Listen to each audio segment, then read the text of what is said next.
sat down and talked to a counselor at my school. Cause someone once told me that my life was the #1 rule. Constantly thinking about taking myself out of this world was the #1 mistake, cause it was over a girl. She said, tell me what happened, what could she possibly do to break a young man that's as strong and as willing as you? And I said, other than telling me she was carrying my son, I had to think twice, but I didn't know she would run.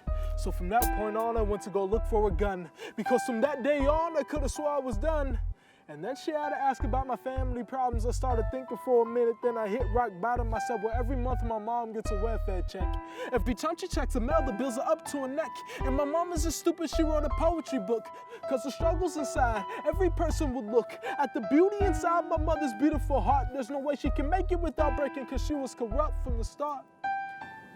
So me, my sister, and my brothers all made bets, thinking we would all be rich from my mom's royalty checks. You see, my mom's best idea was to sell a book to publish America online. But still to this day, we haven't seen a single dang dime. We all thought we'd be swimming in the money like Michael Phelps. But soon we all realized that they were keeping the money for themselves. You see, that was my mom's moment of glory.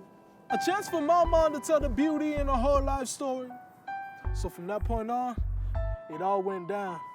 We went from being stable to on hollow ground. So I started writing poetry, and dang, I was good. So I thought I'd follow my mom's footsteps and one day get us out of this hood. Only thinking about myself, I thought my mom be proud. But one night she made the jealousy clear and loud. That night I was sleeping. It was dark in my room. She busted my door and she said, forget it, I'm through. So she grabbed a little Bible and the poetry books. She threw it all in my face and she said, take a good look. After screaming her lungs out, she said, there you can have it, cause you stealing my stuff has become a messed up habit. Well, that night I found myself sleeping on the bus, cause the stuff she was screaming was a little too rough. So I went to grab my gun and I called myself a fool, and I prayed to my God and he showed me his tools. He said, forgive them, child, for they do not know what they do. But always remember that this goes down in my books too. My counselor said, dang, I don't know how you feel. And I said, my stomach is always empty, but my writing's my meal. You see, my mom was raped when she had me.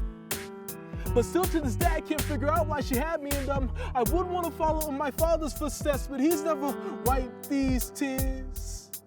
I would want to follow in my father's footsteps, but I haven't seen him in my whole 20 years. Maybe he was some black man walking down the street. Or maybe he was some black man in a YouTube video looking for me. Maybe he was P. Diddy, but I'll never freaking know because I look like my mama.